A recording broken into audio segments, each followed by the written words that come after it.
ঢাকা দক্ষিণ সিটি কর্পোরেশনের মেয়র পদে বিএনপি নেতা ইশরাক হোসেনকে দায়িত্ব বুঝিয়ে দেওয়ার দাবিতে নগর ভবনের সামনে ফের অবস্থান কর্মসূচিতে অনড়তার সমর্থকরা।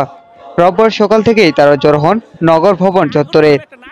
গুড়ি গুড়ি বৃষ্টি উপেক্ষা করে সকাল থেকে নেতাকর্মীরা জড়ো হতে থাকেন নগর ভবনে।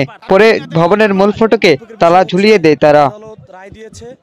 বন্ধ হয়ে যায় নগর ভবনের সব ধরনের নাগরিক সেবা। নগর ভবনের ভেতরে ঢুকতে না পেরে চরম ভোগান্তিতে পড়েন সেবা প্রত্যাশীরা। আন্দোলনকারীরা জানিয়েছেন, সরকারি ছুটি ও শহীদ জিয়াউর রহমানের শাহাদাত বার্ষিকী উপলক্ষে 2 দিন বিরতির পর ফের শুরু হয়েছে কর্মসূচি। গেল 14 মে থেকে টানা অবস্থান ও কর্মবিরতি পালন করছেন ইশরাকপন্থীরা। গত সপ্তাহে যমুনা ফিউচার পার্কের সামনেও অবস্থান কর্মসূচি পালন করেছিল তারা।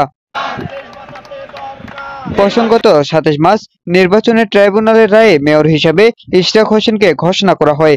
এরপর 27 এপ্রিল নির্বাচন কমিশন গেজেট প্রকাশ করে। পরে স্থানীয় সরকার মন্ত্রণালয় এখনও তা বাস্তবায়ন করেনি।